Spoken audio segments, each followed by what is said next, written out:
Alors bonjour, aujourd'hui je vous présente la scie à gyps Milwaukee, comme tous les produits Milwaukee qui portent un numéro, c'est le 4822-0304.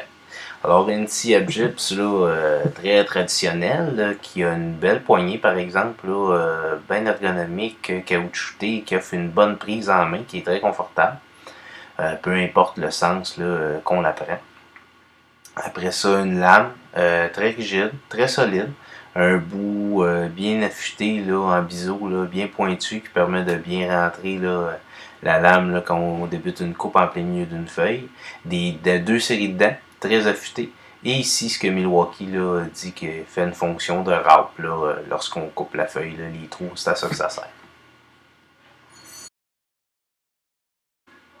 Bon, alors ici, on va faire un petit test de coupe à travers une feuille de gypse standard 1/2. On voit là, que le bout bien affûté du couteau permet de le rentrer sans aucun espèce de problème. La forme triangulaire de la lame permet de faire des trous de différentes grosseurs. Ce qui est aidé aussi par la forme de la poignée là, qui est plus ovale, là, qui permet une bonne prise pour tourner.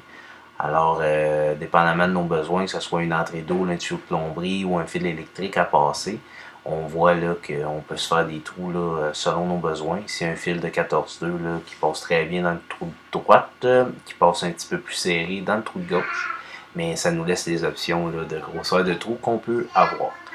Pour la coupe standard, comme je disais tantôt, deux séries de dents très agressives qui coupent très bien. Ça nous permet de passer là, à travers la feuille sans aucune difficulté.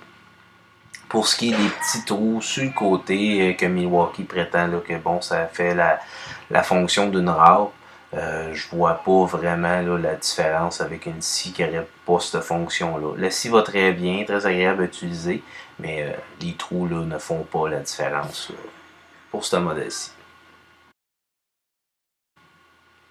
Alors, on aurait un petit exemple de coupe, là, si on a à reprendre notre coupe là, pour en plein milieu de la feuille, par exemple pour une boîte électrique, là, on voit ici là, aucune difficulté là, à couper les formes qu'on veut avec la scie, ça se manie très bien, comme je l'ai déjà dit, la manche confortable.